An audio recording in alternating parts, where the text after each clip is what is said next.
नमस्ते। मैं सुलता महाराणा आप सबका स्वागत करती हूँ मेरे YouTube channel SM education the educational platform पर। आज हम MST 1 के हिंदी काव्य के आदि काव्य के कुछ महत्वपूर्ण प्रश्न की ओर विचार करेंगे। तो आज प्रश्न 13 की ओर चलते हैं। प्रश्न 10, 11, 12 एक पहले वाली वीडियो में हो चुका था, तो हम प्रश्न 13 की ओर चलते हैं। प्रश्न 13 है, विद्यापति के श्रृंगार वर्णन की विशेषताएं बताइए। ये बहुत ही महत्वपूर्ण प्रश्न है। जून 2007 में प्रश्न 2 के रूप में आया था, तो उसके उत्तर की ओर चलते हैं। विद्यापति के श्रृंगार वर्णन की विशेषताएं बताइए। पहले जो 3 प्रश्न के उत्तर थे, हर किसी में विद्यापति के श्रृंगार के बारे में ही था। तो उन्होंने श्री कृष्ण और राधे के प्यार को श्रृंगार अलंकार के रूप में ही बताया था, तो उसके श्रृंगार वर्णन के बारे में फिर से हम उसे जानते हैं। उत्तर में श्रृंगारिक रूप से जिन पदों का उल्लेख किया जाता है उन्हें नक्सिक वर्णन, अमिलन के प्रसंग, राधा और कृष्ण की लीला आदि का चित्रण किया गया है। सर्वप्रथम उनके सौंदर्य वर्णन को विवेचित किया जा सकता है, जिसमें उन्होंने राधा के माध्यम से सौंदर्य की अनुभूति को व्यंजित किया है। विद्यापति का यह वर्णन नया नहीं है। उनके पूर्व जयदेव और प्राकृत अपभ्रंश के कवियों ने राधा और कृष्ण के इसी सौंदर्य का चित्रण श्रृंगारिक आधार पर ही किया था।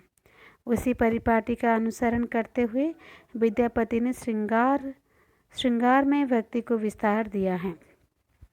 तो देखते हैं नक्सिक वर्णन। विद्यापति की राधा सर्वप्रथम बालिका के रूप में कृष्ण को दिखलाई पड़ती है। विद्यापति की राधा सर्वप्रथम बालिका के रूप में उसे दिखाई पड़ती है। उसके अपूर्व सौंदर्य को देखकर कृष्ण चकित रह गए। राधा में भी अपूर्व परिवर्तन लक्षित हुआ है। कवि कहते हैं, शैशव यौवन दुहु मिली गेल, शैशव यौवन दुहु मिली गेल, स्त्रबनक पथ दुहु लोचन लेल, निरंजन उरज हेरई कत बेर, हंसही जे अपन पयोधर हेर। इसी समय चंचल पवन के झकझोर से राधा का वस्त्र गिर गया और अचानक राधा की देहलता दिखलाई पड़ी। केसों से घिरी उज्ज्वल काया को देखकर ऐसा प्रतीत होता था जैसे काले बादलों के बीच बिजली। ससन पासु खातु अंबर रे, देखल धनी देह नभ जलधर, धन संचर रे जनी बिजूरी देह। उस समय कृष्ण का मन प्रेम के रंग में डूब गया। उन्हें लगा कि कोई सोने की लता पृथ्वी पर विचरण कर रही है। कनक लता जनी संचर रे मही निर अवलंब। राधा का यह सौंदर्य नित्य नवीन है। वास्तव में सौंदर्य का चित्रण वही कवि कर सकता है जो इस नवीनता को समझ सके। वो मधुर रस की देवी है। राधा के माधुर्य को देखकर कृष्ण मुग्ध हो गए और कह पड़े, गेली कामिनी गजहु गामिनी, बिहसी पलटी निहारी, इंद्रजाल कुसुम सायक कुह की भेली बर नारी। जिस प्रकार कृष्ण राधा के सौंदर्य को देखकर प्रभावित हुई, उसी प्रकार राधा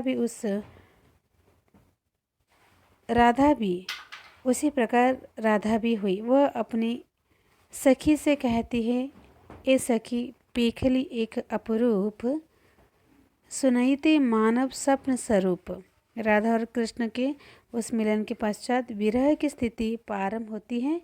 विद्यापति की राधा ग्रामीण गृहस्थ कन्या की तरह पारिवारिक मर्यादा पालन करती है और भगवान से प्रार्थना करती है कि उसकी लज्जा की रक्षा करे। वो कहती है, कहब हे सखी यह दुख और बांसी निसास गाल तनु मोर। विरह की इस स्थिति के पश्चात द्वितीय का आना जाना प्रारंभ होता है। इस प्रारंभिक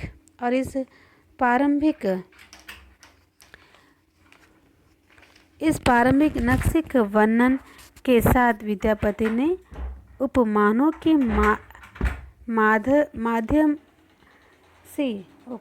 माध्यम से नायिका के सौंदर्य का विस्तृत वर्णन किया है। इस सौंदर्य अलौकिक है। उनके अनेक पदों में अपूर्व रूप का चित्रण किया गया है, जैसे सुधामुखी की बीही निर्मल बाला, अपरूप रूप मनोमय मंगल त्रिभुवन विजयी माला, माधव की कहब सुंदर रूपे, सजनी अपरूप पेखल रामा। विद्यापति के उपभाग प्रकृति से ही लिए गए हैं और इसमें उन्होंने रीतिकालीन कवियों की भांति चमत्कार प्रदर्शन न करके नायिका के सहज सौंदर्य को चित्रित किया है। कहीं कहीं तो लोक भाषा के माध्यम से बिना उपमान के ही उन्होंने सहजता का वर्णन किया है, तो तमाम उपमानों से अधिक आकर्षक है, जैसे सहज ही आनत सुंदर रे, बोह रसे खली आँखी। इसके बावजूद विद्यापति ने परंपरा नक्सिक वर्णन के आधार पर भी नायिका के सौंदर्य को चित्रित किया है। वो संधि और संध्या सत्राता के वर्णन उनके काव्य में अत्यधिक आकर्षक है। इस दृष्टि से उनके नक्सिक वर्णन के कुछ उदाहरण अवलोकनीय है। देहधूति जिन बिजुर रेह, कनकलता अब लंबन उबल, केस चिकुल गरय जलधारा, जनिमुख शशि गर रोए अंधारा, आँख नीर निरंजन लोचन राता, सिंदूर मोती जन पंकज पाता। स्तन विद्यापति ने सर्वाधिक उपमान उरोजोग की प्रशंसा में ही दिए हैं। कुछ वर्णन में वे बेजोड़ है और उनके अनेक गीतों में कूचों का ही वर्णन किया गया है, जैसे जुगल शैल या हिमकर देखल, कुछ जुग चारी चकेवा, पीनी पयोधरी दुबरी गता, मेरु उपजल कनकलता। नाभि को लेकर लिविल लता अरुझाई, नाभि विबरसम लोम लतावली, कटे कनक कंबल रस सिंह समारले, जंघा विपरीत कनक कदली रस शोभत, थल पंकज के रूप रे, चरण जावत हृदय पावत। इस प्रकार नक्सिक वर्णन में विद्यापति अद्वितीय है। दिनेश चंद्र सेन के अनुसार विद्यापति की राधा सौंदर्य समूह की त्रिपटी है। संयोग नायिका के मिलन के प्रसंग भी विद्यापति के काव्य में श्रृंगार के आरोप की पुष्टि करते हैं। विद्यापति ने नायक और नायिका के मिलन का मनोहारी वर्णन किया है। मिलन के अनुभवों के वर्णन में विद्यापति ने मार्मिक अनुभूतियों का चित्रण अत्यंत मृदु एवं सहज रूप से प्रस्तुत किया है। राधा अपनी सखियों से कहती है, हंसी हंसी पहु आलिंगन देल, मनमत अंकुर कुसमित भेल, जब नीम बंद अरक साउल कान, तोहर शपथ हम नहीं कुछ जान। मिलन के प्रसंग में विद्यापति की राधा संवाद तक बताती है और कहती है, तीन हंसो कहाँ पीरित रसाल, बानर कंठ की मोतियत माल। मिलन के प्रसंग में कवि ने प्रथम समागम, अभिसार, प्रेम क्रीड़ा और प्रणय के नाना व्यापार का सजीव वर्णन किया है। यद्यपि ये वर्णनों में कहीं कहीं अश्लीलता के आरोप भी लगते हैं, लेकिन समग्र रूप से विद्यापति का यह श्रृंगार वर्णन उनके श्रृंगार रस संबंधी समग्रता का ही द्योतक है। जैसे कि डॉक्टर सी प्रसाद सिंह ने कहा है, उल्लास का यह वातावरण, मांसल सौंदर्य के उपभोग का यह इंद्रिय व्यापार, देख स्पर्श सुख के तरलायित प्रसंग केवल इंद्रिय लिप्सा के परिचायक हो जाए यदि इनके अंत में विरोधपल आकस्मिक विश्लेषण दुख की इतनी बड़ी अतीन्द्रिय पीड़ा को जगाने में समर्थ न हो। फिर आया विरह के चित्रण में विद्यापति बेजोड़ है।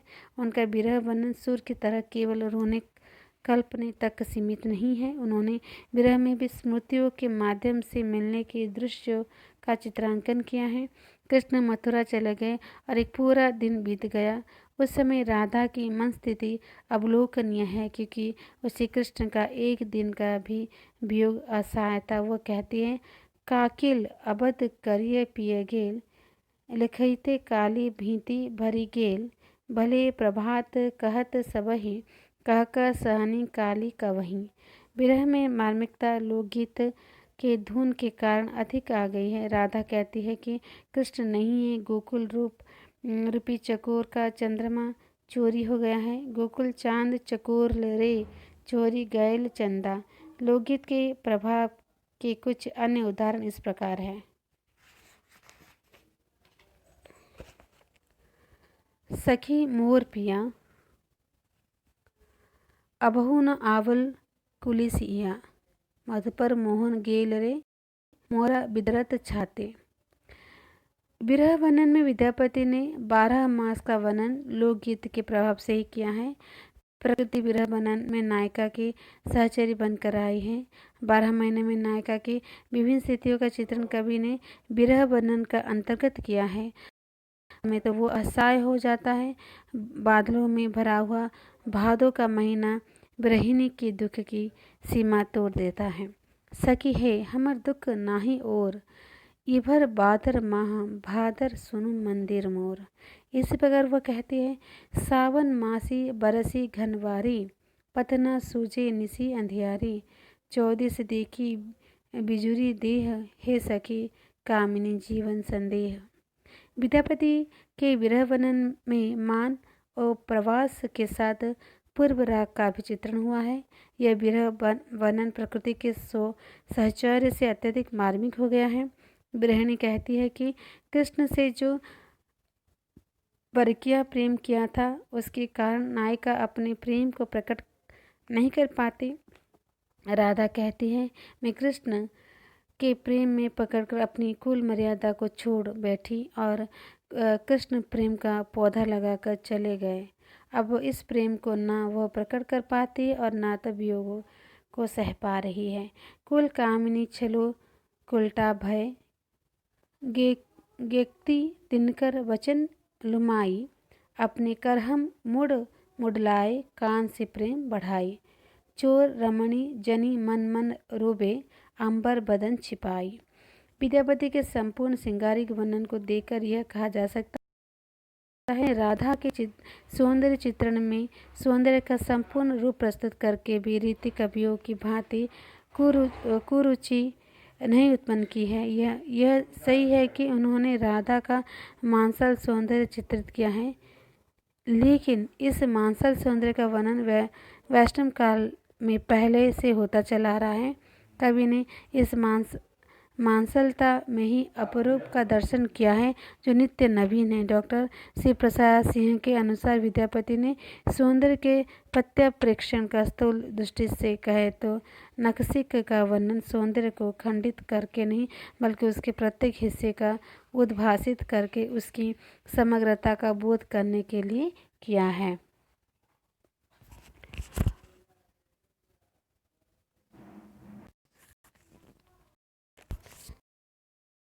विद्यापति लोक भाषा में कृष्ण पर काव्य लिखने वाले पहले कवि थे। उन्होंने वैष्णव प्रेमा भक्ति का सजीव चित्रण किया है और राधा एवं कृष्ण के युगल स्वरूप का जो वर्णन किया है वो पर्वतीय भक्तों के लिए प्रेरणा का प्रतीक है। इसलिए उन्होंने मात्र श्रृंगारिक नहीं परन रसिक भक्ति हिंदी साहित्य में पहला रचनाकार माना गया है।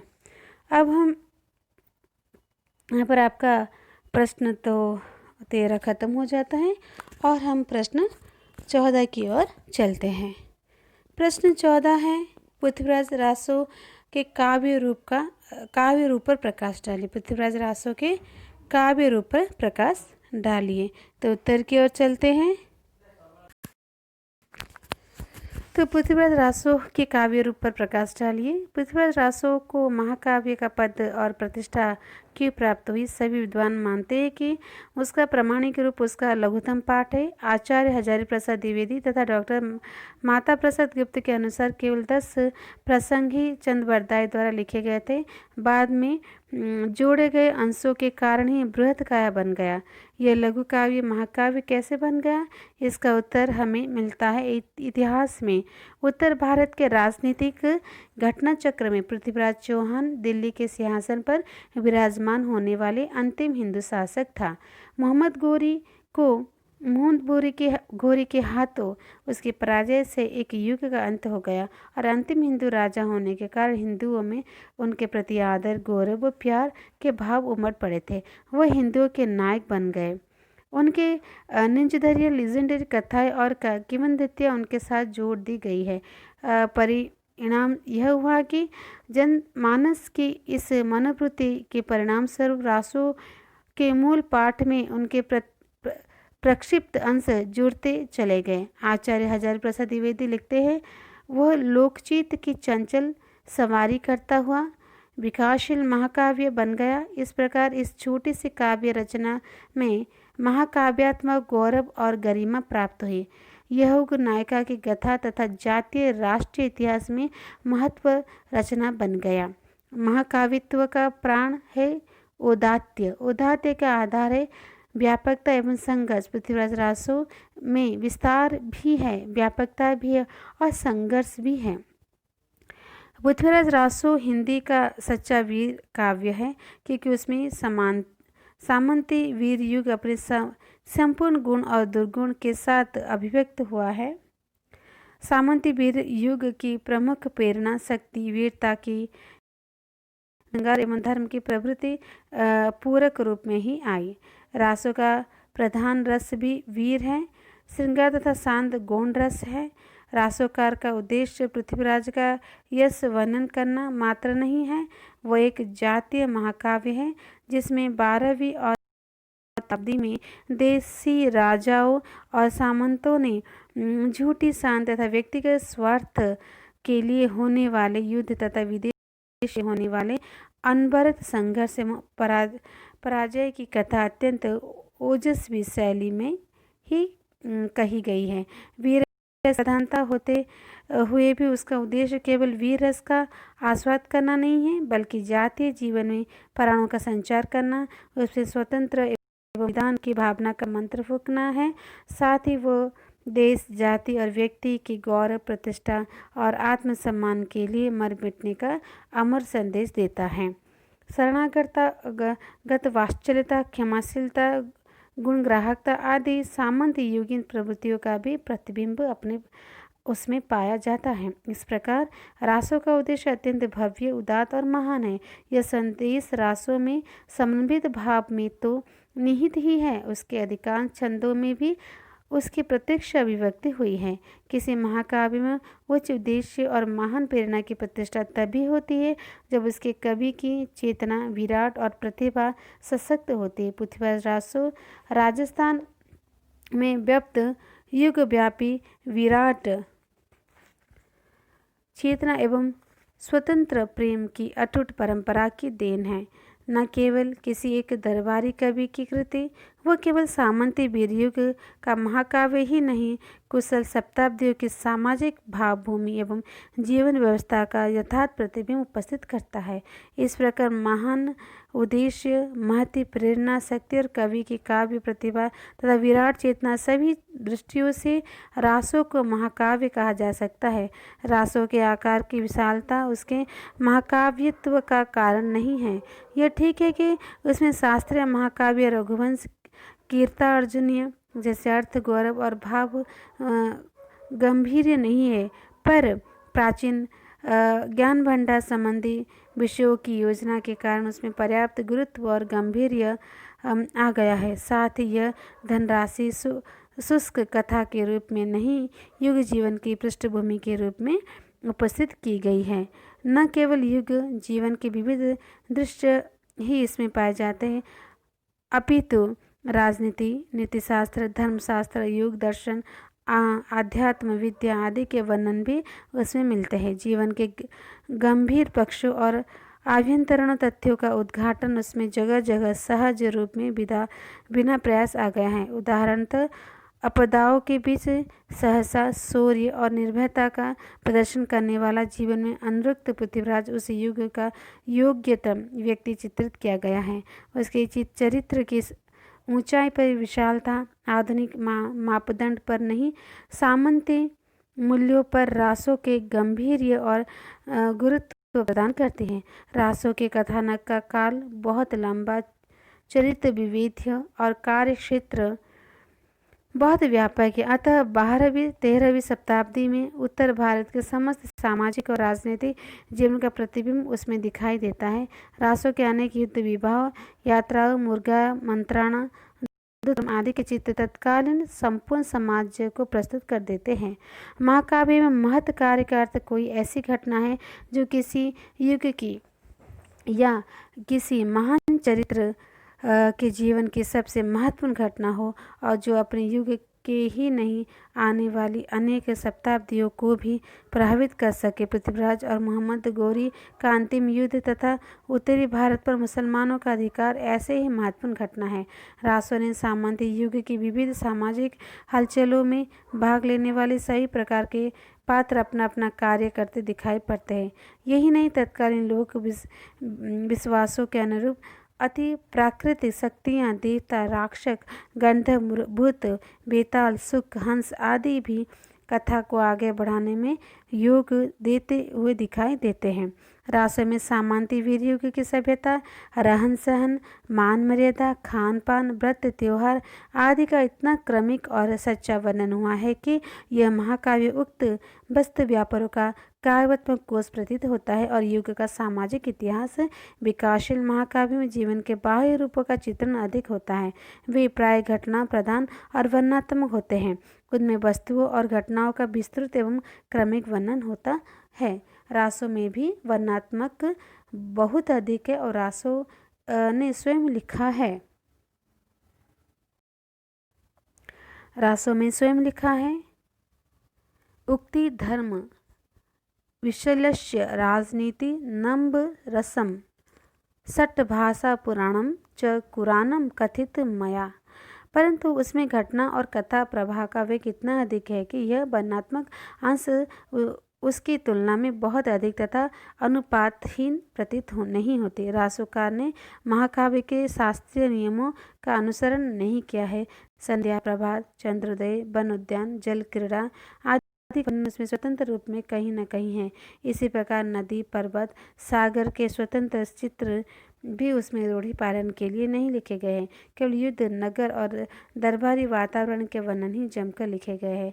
इससे भी स्पष्ट है कि रासो मूल रूप में वीर काव्य ही था। प्रथम तो रासों में प्रकृति चित्रण हुआ ही कम है और जो है भी वो उद्दीपन रूप में या रूढ़ी पालन के रूप में गया प्रतीत होता है। कवि की दृष्टि जितनी वस्तु परिगणन प्रणाली पर है, भोजन, पशु पक्षी, उद्यान के वृक्ष, नृत्य, संगीत, वाद्य यंत्र आदि के वर्णन इसके प्रमाण है, उतनी संश्लिष्ट चित्रण पर नहीं। यही कारण है कि इसके वर्णन सामंती वीर युग की सभ्यता पर प्रकाश डालते हैं, किंतु अधिक प्रभावशाली नहीं है। विकासशील महाकाव्य की कथा वस्तु में कसावट, अन्विति, समानुपात या तो कम होता है या बिल्कुल नहीं होता है। पुथिवत रासों का कथानक ऐसा ही है। उसमें नाटकीय अन्विति नहीं है। उसकी अधिकांश अवंतर कथाएं अपने आप में स्वतंत्र हैं। वे आधिकारिक कथा को आगे बढ़ने में बहुत कम योग देते हैं। आधिकारिक कथा घटनाओं की भीड़ में खो गए हैं। रासों का कथानक बिखरा हुआ प्रतीत होता है। साथ ही किसी कवि की कृति न होने के कारण इसमें कथानक की सुनिश्चित योजना भी नहीं है, पर शिथिल तथा क्षीण प्रभाव युक्त कथानक होते हुए भी उसमें सक्रियता और जीवंतता बहुत अधिक है। उसकी शक्ति कथा प्रभाव में नहीं बल्कि घटनाओं, संघर्ष और वर्णनों में है। इसलिए डॉक्टर शंभुनाथ सिंह ने उसकी तुलना समुद्र से करते हुए लिखा है। महानंद की मंद गति में जो प्रचंड शक्ति होती है और सागर के सत सत तरंगों में जो महाघोष और अनअवरुद्ध अनाहत धूमधाम होती है, वही शक्ति और धूमधाम रासों में भी दिखाई पड़ती है। उसका कथानक नाट्य के संधियों से युक्त और सुसंगठित नहीं है, इसीलिए इस दृष्टि से उसकी तुलना अंग्रेजों के महाकाव्यों ब्यूउल्फ से की जा सकती है।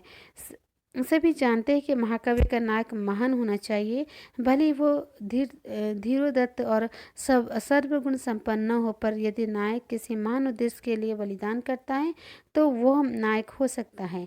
रासों का नायक पृथ्वीराज सामंती युग की दृष्टि में महानायक है, जिसमें वीरता, बाहुबल आदि के गुण प्रधान हैं। भले ही नैतिकता ना हो, वह नायक इसीलिए नहीं है कि वो धीरोदत्त है। उसकी कितने ही कार्य अनैतिक और असामाजिक है। वैश्यागमन, छिपकर मंत्री का वध, भोग विलास की अतिशयता, बहुविवाह, कन्याहरण,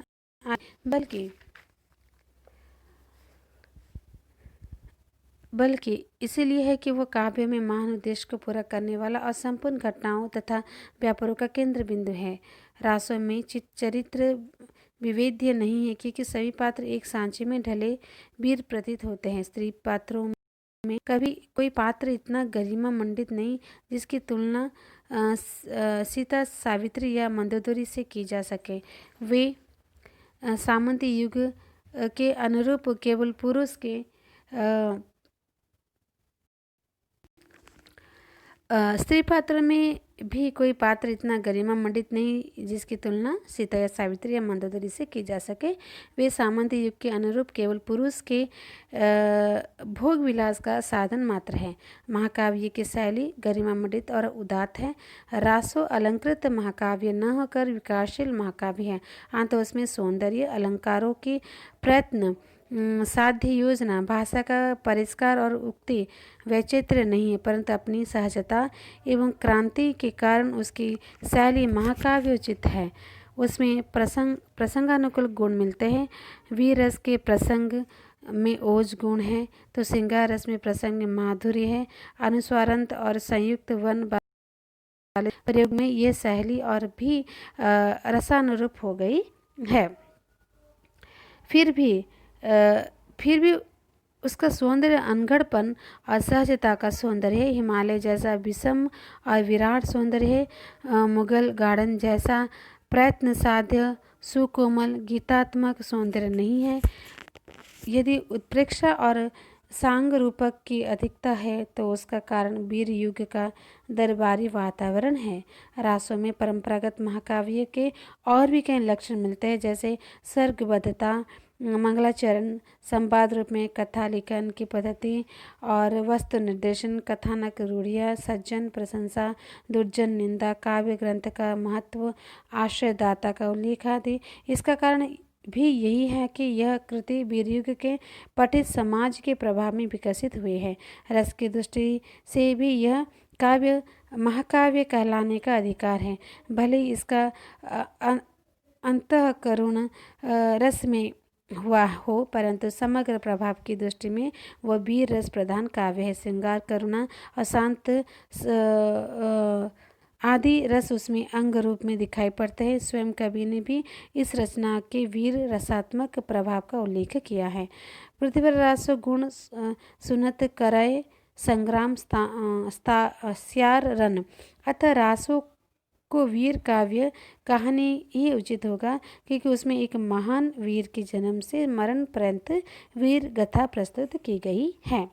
तो प्रश्न 15 की ओर चलते हैं। प्रश्न 15 है, पृथ्वी रासो को काव्य सौष्ठव्य पर प्रकाश डालिए। पृथ्वी रासो काव्य सौष्ठव्य पर प्रकाश डालिए।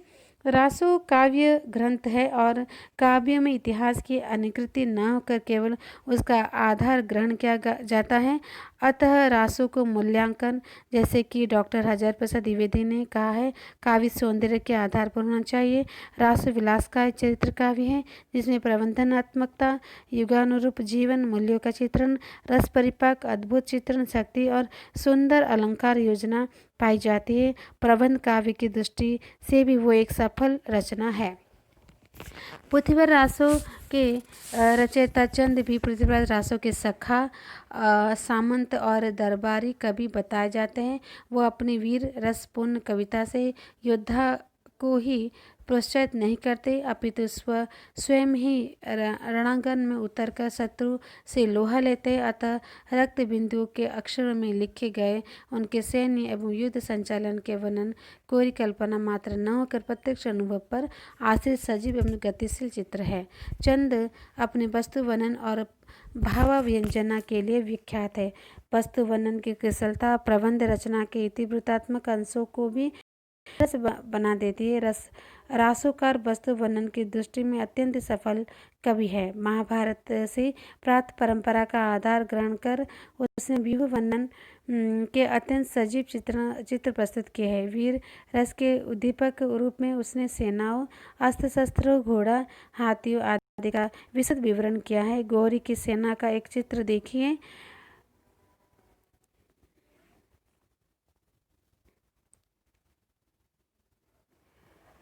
रूहंगी फिरंगी हलम्बी समानी, ठटी ठट बलोच ढाल निशानी, मंजारी चखी मुखख जम्बुक लारी, हजारी हजारी के जोध भारी। सेना का पड़ाव डालते समय का चित्र अथवा रणांगन में रणोद्धत वीरों की तस्वीर भी देखने योग्य है। सुंडाल काल आगे धरे, कड़े दोई कलहंत किय, चालंत वाण गोर प्रबल, मनहु अंध की मार दिए। वीर रस के आलंबन, उद्दीपन, अनुभाव और संचारी भाव को संयोगापांग योजना निम्न पंक्तियों में देखिए। हयंग्य सेज भर निशान बजी दुम्भर, नफेरी वीर बजई, मृदग झलरी गई, सुनत इस रजई, तनिस राम सजई, सुबेरी झुंपक घन, सबन कुही झंझन, उत्साह मध्य ते चले, संखून बंदी ले भले। रासों ने युद्ध वर्णन दो प्रकार के मिलते हैं। प्रथम तो वीर रस के, जिन्होंने पढ़ते ही पाठक का हृदय उत्साह से भर जाता है। पृथ्वीराज के लड़ते समय का यह दृश्य इसी प्रकार का है। उठी राज पृथ्वीराज बाग गल मनो वीर नट, कढ़त तेग मनो बेग लगत मनो बीज झट घट, थकी रहे सूर कोतिग गिगन रगन मगर भय सोन धर। दूसरे युद्ध वर्णन में रुद्र और विभत्स रसों के अंतर्गत आते हैं, जिसमें कभी लड़ने वाले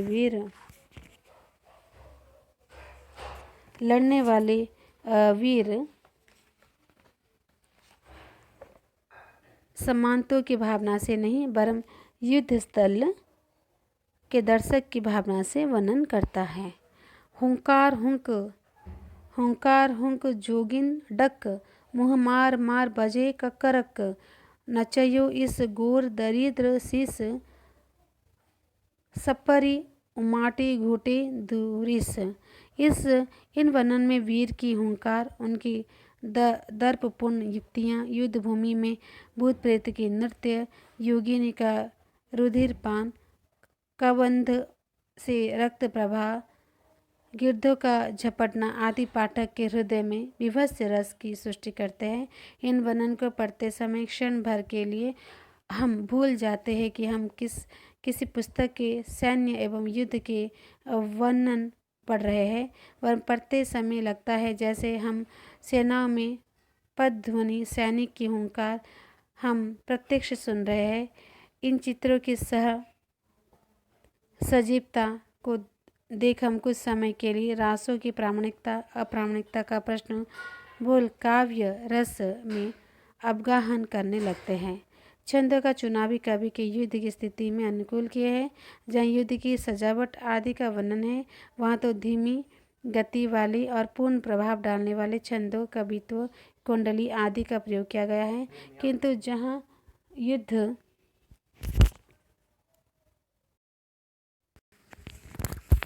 तो छंदों का चुनाव भी कवि ने युद्ध की स्थिति के अनुकूल किया है। जहाँ युद्ध की सजावट आदि का वर्णन है, तो वहीं धीमी गति वाले और पूर्ण प्रभाव डालने वाले छंदों, कवित्व, कुंडल आदि का प्रयोग किया गया है। किंतु जहाँ युद्ध तेजी पकड़ता है, वहाँ वर्णन भी द्रुत प्रभावकारी, शीघ्र गति वाले, पदधरी, नाराज, बिजुमाली आदि छंदों में है। इन छंदों की भाषा ओजपूर्ण है। रासों में वीर रस प्रधान है। पसिंगार भी उसके साथ आया है क्योंकि युद्ध वीर स्वभावतः रति प्रेमी होते हैं। पृथ्वीराज के समय में अधिकांश युद्ध कामिनी को लेकर होते थे। राजा या सामंत का किसी सुंदरी पर आसक्त हो जाना और फिर उसकी प्राप्ति के लिए युद्ध करना एक सामान्य घटना थी। स्वयं पृथ्वीराज के अन्य विवाह किए थे। चंद ने इस विवाह तथा विलास का विशाल वर्णन किया है। रासों में विवाह से पूर्व और उसके बाद सुंदर राजकुमारियों के नक्शी के वर्णन, काम क्रीड़ा और सहवास के अनेक चित्र मिलते हैं। नायिका के रूप में और सौंदर्य का चित्र निम्न पंक्तियों में द्रष्टव्य है। मनोह कला शशि भान कला 16 विनयी बाल वेश ससीता समीप अमृत रस पिनई। पृथ्वीराज रासो इच्छिनी पृथक कुमारी आदि रानियों के नक्शिक वर्णन और 16 श्रृंगार वर्णन से भरा पड़ा है। इंद्रावती का 16 श्रृंगार वर्णन देखिए। सिंहा सोड़ करे, सुहस्त तर्प धरे, वसंत बासी बासन, तिलक भाल भासन, दुनेन एन अंजर, जल चंचल सजय, सुहत श्रोण कुंडल, शशि रवि की मंडल। रास में वय संधि के चित्र भी अत्यंत आकर्षक हैं। तो सरिता उरु सिंध संधि मिलत दून हिलोरो। तो शेषव जल संधि में जोबन प्राप्त जोर।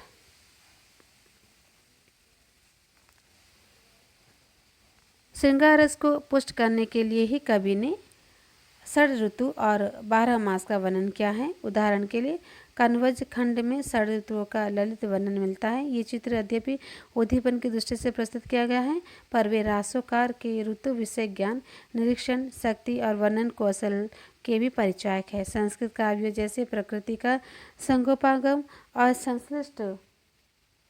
संश्लिष्ट वर्णन तो रासों में नहीं है, फिर भी कुछ वर्णन बहुत ही सुंदर बने पड़े हैं। वर्षा वर्णन का ये चित्र दृष्टव्य है। घन घटा बधी नभ मेघ छाय, दामिनीय दमकी जामिनीय जाय, बोलत मोर गिरवर सुहाय, चतिक रटत जिनु और नाव। इस प्रकार का विभावांत गर्त शरद का वर्णन भी रासों में मिलता है। वसंत ऋतु का एक भाव सापेक्ष चित्र भी द्रष्टव्य है।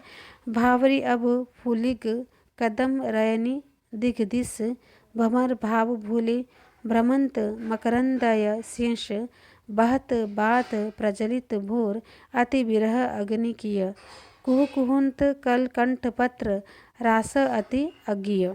इस प्रकार चंद्रबरदाई वस्तु वर्णन की दृष्टि से अत्यंत कुशल कवि है।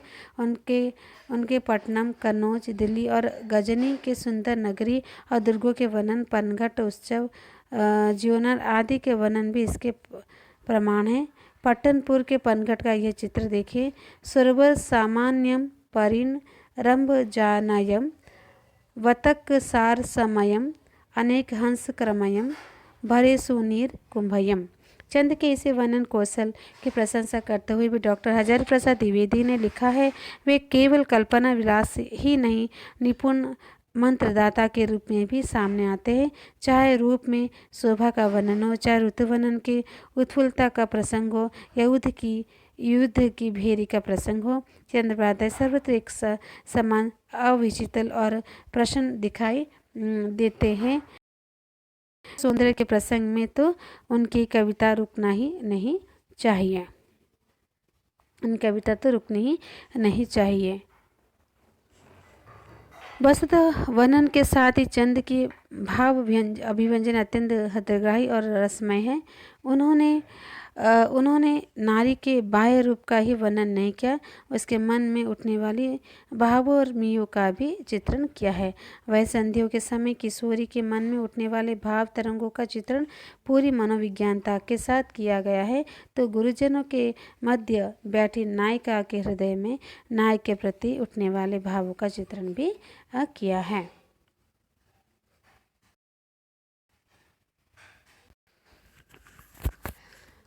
गहल वाल पिय पाती, सुगुरु जन से भरे, लोचन मोची सिरंग, मुदमसु बही परे। नायक नायिका के प्रेम के प्रथम दर्शन के समय नायिका के काम विहल होने एवं नायिका के आग्रह पर उसके साथ घोड़े पर बैठ समय के भावों का चित्रण में उत्कृष्ट भाव व्यंजना के उदाहरण है। सखी के कहने पर जब संगीता नदी तट पर मछलियों को मोती चुगाते पृथ्वीराज को देखती है तो काम विहुल हो उठती है। मदन सरलारी बिबिहा जीवा रटर प्रति प्राण पानेज नयन प्रवाहति विवाह महाबाय कंत कथयम। जब पृथ्वीराज उसे घोड़े पर बैठने का आग्रह करता है तो उसका मन नारी सुलभ संकोच एवं भय से भर जाता है। किय हय पुटिठही भार हो, घटी दल संगह राज, भरी परत जो तजी, चलियो तब मोह भावे लाज। इस प्रकार जब पृथ्वीराज पहली बार सस्यव्रता का हाथ पकड़ते हैं तो नायिका की शारीरिक और मानसिक दशा का वर्णन भी अत्यंत मनोहर है। गहत बाल पिय पानी, सुगुरु जन संचारे, लोचन मोची सुरंग, सुमज बहे खरे, अपभंगह जिय जानी, सुनेन मुख वही, मनोखंजन मुख मुत मकरत नर वही। पात्रों को असमंजस अंतर्द्वंद के चित्रण में भी कवि की मनोविज्ञान दृष्टि झलकती है। चाहे वह संधि के समय नायिका की दुविधा है, चाहे पृथ्वीराज के साथ दिल्ली जाने के लिए घोड़े पर बैठते संगीता की दुविधा, और चाहे पृथ्वीराज से एकांत में मिलने जाने की तैयारी करती है, सस्यव्रता के मन में द्वंद्व हो सकता है। सबका चित्रण अत्यंत मार्मिक है। रासों में विप्रलंब श्रृंगार को चित्र विरल है और जो है उनमें हृदय की वह तलीनता, गंभीरता और अनुभूति की तीव्रता नहीं आ पाई है, जिसके कारण वियोग चित्रण मर्मस्पर्शी होता है। तो एक दो स्थल भी अपवाद है। देखंत नैन सुझजे न दिसी, परिय भूमि संधार, संजोगी जोगिन भई जब, बजिग धरी चाल। आचार्य शुक्ल ने लिखा है कि जिस कवि को जीवन के मार्मिक स्थलों की जितनी गहरी पहचान देती है वो उनका जितना मार्मिक चित्रण करता है वो उतना ही महान कवि होता है। इस दृष्टि से भी रासो एक महान काव्य है। कैमास का वध होने पर उसकी पत्नी का निर्वेद भाव शोकाकुल पत्नी के हृदय की व्यथा का मार्मिक चित्र प्रस्तुत करता है। उज जीवन साई मगन उ, नृपति बहुत बचन ह मनु, सुख सरोवर हंस उग, सुकीली उड़ड़ अंधार मनु। यह निर्वेद भाव का उदात देखते ही बनता है। इसी खंड में कैमांस का सब उसकी पत्नी को सौंपने के बाद चंद और पृथ्वीराज का मिलन, गौरी के बंदीगृह में चंद और पृथ्वी के मिलन का चित्र मन को आनंदित कर देता है। नेह नीर सखी कंठ कवि, नैन भाल झलक मति पानी, बिन बोलत बोलियो नुपनि चंद चिति बरवानी। इस प्रसंग की मार्मिकता पर विचार करते डॉक्टर नानबर सिंह लिखते हैं, वह प्रसंग कितना मार्मिक है जब अंधा नरेश अपने प्रिय सहचर चंद का स्वर सुनता है। पहले वो पहचान नहीं पाता, फिर थोड़ी देर स्वर के सहारे पहचान लेता है, उल्लास होता है, लेकिन फिर न जाने कितने भाव मन में उठते हैं। शायद यह कि आज इस अवसर पर पहले की तरह पुरस्कार देने के लिए मेरे पास कुछ नहीं है। शायद यह कि आज यह विरुद्ध व्यंग की तरह चुभता है। शायद यह कि अपना यह विपन्न रूप चंद को देखने के लिए मैं क्यों जीवित हूँ। शायद यह कि डूबते को तिनके का सहारा मिला और बहुत दिनों के बाद परदेश में स्वजन का स्वर सुनने का सौभाग्य प्राप्त हुआ है। पृथ्वीराज कुछ नहीं बोलता। महाकाव्य में घटनाओं का ही विस्तार पूर्वक वर्णन नहीं होता, पात्रों के चरित्र के गुण दोष भी बताए जाते हैं। अधिकांश मध्यकालीन प्रबंध काव्य के नायक नायिका सांचे में ढले होते हैं। नायिका आदर्श पुरुष तथा नायिका अपूर्व सुंदरी और आदर्श प्रेमिका प्रेमिका होती है। पृथ्वीराज रासों में चरित्र के गुण भी हैं और दोष भी हैं। पृथ्वीराज निर्भीक, उदार, दृढ़ चरित्र, वीर, पराक्रमी, साहसी, कुशल योद्धा भी है और विलास में डूब जाने वाला रसिक नायक भी है। आज की भाषा में वो आदर्शोन्मुखी यथार्थवादी पात्र है। इस काव्य की संवाद योजना भी सुखद आश्चर्य प्रदान करते हैं। कानवज समय में जयचंद और कवि का संवाद मनोरंजक एवं विगततापूर्ण है। जब जयचंद कविचंद के वर्दीय उपाधि पर व्यंग करते पूछता है, वह दुबला क्यों है, तो चंद उत्तर देता है, पृथ्वीराज ने दुष्ट शत्रुओं को पराजित किया है। वे वन में पते डाल भूल वृक्ष पकड़कर छिप गए, उनके चौहान की शरण में गए। इस पत्ते दूब की कमी पड़ गई और वो दुबला हो गया। सभी कवि अपनी कविता कामिनी को अलंकृत करते हैं। चंद की रचना में भी अलंकारों की छटा दर्शनीय है।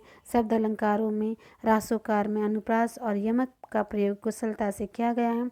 कहीं और मधु का अनुप्रास तो कहीं मधुरता शब्द में श्लेष है।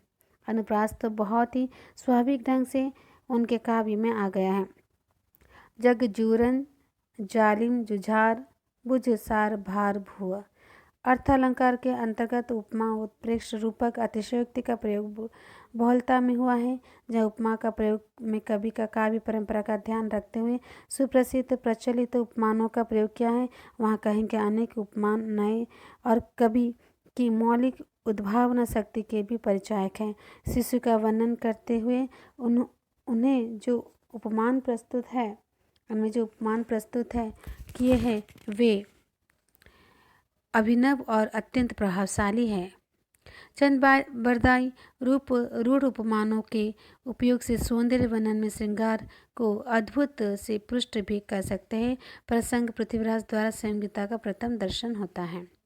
कहने की आवश्यकता नहीं है कि ये नक्सिक के रूढ़ उपमान है, जिन्हें चंद ने अपने ढंग से प्रस्तुत करके अद्भुत को श्रृंगार का सहायक बना दिया। इसी प्रकार वे यथा अवसर विवश और भय को वीर का सहायक बनाते हैं। कवि ने शशिव्रता के किशोर आगमन का चित्रण शिशिर में अचानक बसंत आ जाने के में क्या है। पुराने पत्ते झड़ गए, कोमल अंकुर निकलने लगे, शैशव उतर रहा है, किशोर चढ़ रहा है, शीतल मंद सुगंध वायु के साथ अचानक ऋतु राज आ गया। उरुम राजी कुंच नितंब कोमलता वृद्धि पा गए। शीत के समान कोटि बढ़ती नहीं बल्कि निरंतर क्षीण हो रही है। पत्त शब्द का श्लेष करते हुए कवि कहता है, पत्त पत्ता और मर्यादा लज्जा। पत्ते ढक नहीं पाते तन को, वो प्रयास करने पर भी शरीर को ढक नहीं पाते। वसंत में नभ को मत कर रखा है। किशोर ने शशिव्रता का मन को मतवाला कर दिया है। इसके अतिरिक्त उसमें उत्प्रेक्षाओं का भी भरमार है। यद्यपि यहाँ भी अप्रचलित और अप्रसिद्ध उपमानों का प्रयोग कवि ने दिल खोलकर किया है। इनके अतिरिक्त भ्रांति, अतिशयोक्ति, श्लेष, दृष्टांत,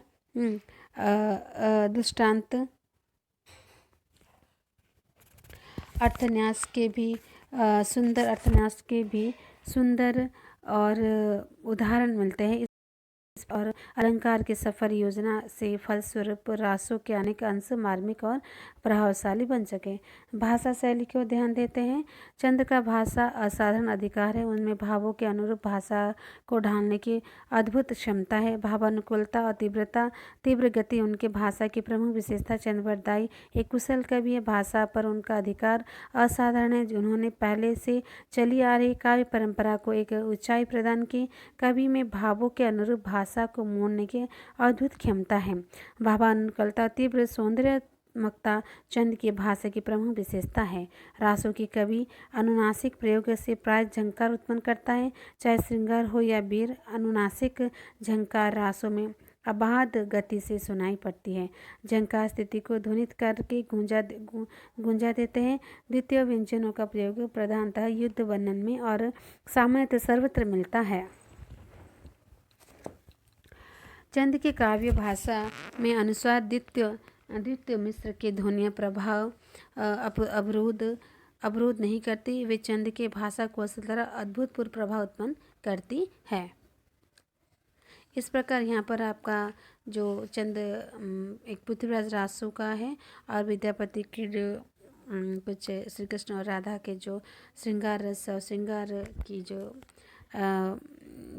विस्तार पूर्वक श्रृंगार को जो किया है उसके प्रश्न के उत्तर हमने यहाँ पर जाने।